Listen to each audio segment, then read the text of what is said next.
예, 안녕하십니까. 오늘 좀 드릴 말씀은요, 주식을 잘하는 방법, 방향을 함부로 바꾸지 마라 라는 내용에 대해서 말씀을 드리고자 합니다. 흔히 여러분들이 잘 아시는 뭐 주식에 대한 고수들 있겠지만은, 뭐 크게 두 부류가 있습니다. 그래서 뭐 스캘핑이나 뭐 단타를 찌시는 분이 있고, 그 다음에 뭐 농사매매, 뭐 장기 투자, 뭐 이렇게 하시는 분 크게 두 개 나뉩니다. 여러분도 이제 2020년도랑 2021년도 많이 겪어보셨지만은 이게 대세 상승장에서는 통할 수 있어요. 요게 통할 수 있는데 지금 같은 2022년도, 2021년도 하반기부터 요 사이에는 이게 잘 안 먹힌단 말이죠. 그러니까 제가 계속 말씀을 드리지만 이 단타와 스캘핑은 이 양봉이 세웠을 때 양봉의 일부를 먹는 거지.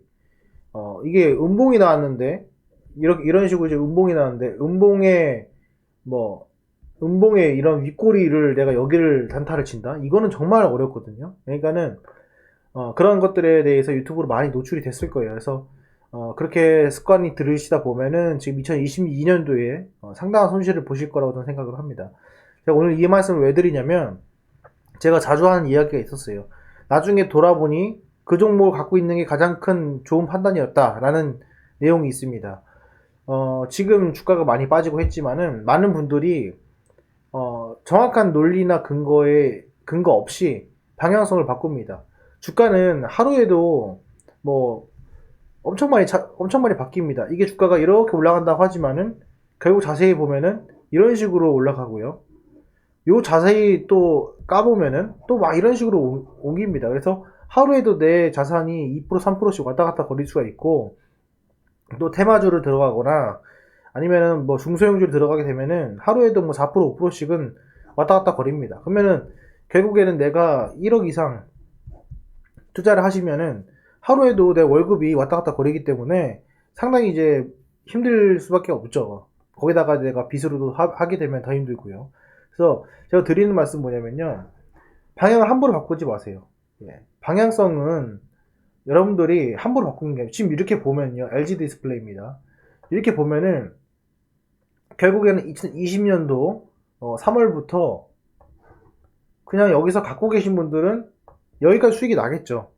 당연한 이야기입니다. 하지만은 미래에 내가 이게 8,800원짜리가 18,000원 될지를 모르기 때문에 우리는 이런 식으로 지역적으로밖에 볼 수가 없어요. 앞으로 어떻게 될지 모르기 때문에. 그런데 중요한 거는 얘는 올라가기도 하고 내려가기도 하고 반복적이라는 겁니다. 지금 보시면 아시겠지만은 되게 상승폭이 가파른 것처럼 보입니다. 그러니까 보시면 1년 동안 주가가 한 3배 정도 올랐습니다. 그죠? 3배 정도 올랐는데 이게 말은 올랐지만은 하락할 구간도 보면은 16%, 여기서도 뭐 15%, 그죠? 여기서도 10%, 여기서도 7%, 여기서도 10%, 여기서도 11%, 여기서도 16%, 뭐 여기서도 10%. 여기 보시면은 기본적으로 내가 감내해야 될 것들이 엄청 많아요. 결국에 1년 동안에 3배가 오르면 엄청 많이 오른 건데 이 구간 속에서 주가가 밑으로 빠지는 구간들을 보게 되면은 최소 10%에서 많게는 뭐 15%까지 주가가 빠진다는 거죠. 그러니까 즉 1년 동안 3배가 오른 종목이 지금 몇 번이냐면 한 번, 두 번, 세 번, 네 번, 다섯, 여섯, 일곱, 여덟, 아홉, 열, 11번. 여기까지 12번. 그죠? 최소 12번. 여기서 보시면은 뭐 13번, 14번. 그쵸? 14번. 여기서도 15번, 16번. 엄청 많습니다. 그러니까 1년 동안에 16번의 고비가 있는 거예요. 그래야지만 3배를 먹을 수 있어요. 무슨 말이냐면 지금 이렇게 보면 올라가는 것처럼 보이지만 이렇게 놓으면은 이거는 폭락이에요, 폭락. 여기서 밑으로 떨어질지 모르는 겁니다. 이게 더블 딥, 뭐 데드캣 바운스 이런 얘기 하고 있고, 그죠? 여기서 이렇게 내려갔을 때도 이거 밑으로 빠지나? 전저점까지 빠지나? 추세 이탈했나? 이런 얘기 한단 말이에요. 그러니까 여러분들이 기본적으로 알아야 될 거는 회사에 대한 기본적인 분석, 재무제표, 사업보고서, 레포트 그런 것들을 일단 보고 내가 투자에 대한 마음을 먹었으면은 그 방향성에 대해서 쉽게 바뀌면 안 돼요. 그게 어떤 대외적 악재라도 마찬가지입니다. 근데 이 방향성을 내가 쉽사리 바꿨고 그 방향성에 대해서도 한 종목만 내가 그런 게 아니라 계속 여러 종목을 바꾸는 거예요. 그렇기 때문에 손실을 보는 겁니다. 그게 아니라 내가 그 종목에 대해서 방향성을 그대로 잡되 최대한 방향성이 반대로 됐을 때 그 공포에서 싸게 산다라는 개념을 갖고선 가면은 그 어차피 뭐 그 존니 대표가 말하는 것처럼 그런 회사의 수익률로 수렴하게 돼 있다. 그거는 맞습니다. 근데 그 수렴이 될 때까지 갖고 있고 안 갖고 있고 그게 중요한 것이 아니라 여러분들이 갖고 있었을 때 그 방향성 자체를 쉽사리 바뀌면 안 된다는 거죠.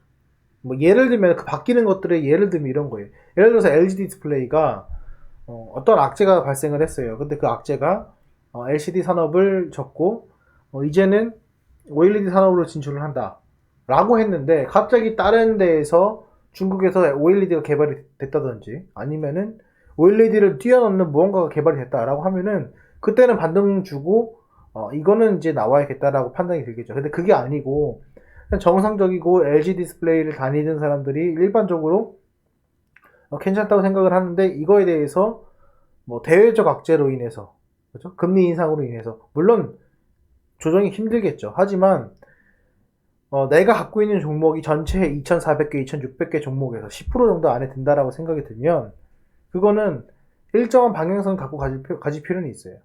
그게 뭐 싸게 사건 비싸게 사건의 문제가 아니라 일단은 그 방향성을 갖고 가면은 최소한 지금 같은 시장에서 내가 큰 손실을 보지 않고 갈 수 있다.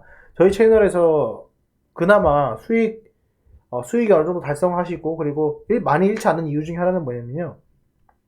어떤 시장에 대해서 예측은 물론 하겠지만 그 예측 자체가 그 예측의 방향성대로 내가 바꾸는 것이 아니라 그 예측이 있을 때 내가 그거를 활용을 해가지고 매수의 기회로 삼는다는 거죠. 즉 지금 상당히 많은 힘든 구간이 있었습니다. 주가에서도. 근데 거기에 대해서 제가 어떻게 보면 말씀드린 것이 비중 조절을 하고 그 비중 조절에 대해서 일관적으로 매수 포지션으로 저점에서 매수를 한다라는 개념을 갖기 때문에 지금 어느 정도 수익이 달성을 하고 힘들지 않는다는 거죠. 근데 그게 아니라 두려워. 그래서 급락이 나왔을 때 팔고 급등이 나왔을 때 사고 결국에는 완전 청개구리 매매를 한다는 거예요. 그렇게 되면은 상당히 힘들어진다. 그 지금 무슨 말이냐면 그게 정말로 고수들처럼 데이터 이시 그런 것들을 하는 것이 아니라 그냥 단순하게 내가 그냥 내키는 대로 그냥 가슴에서 느끼는 대로 매매를 하게 되면은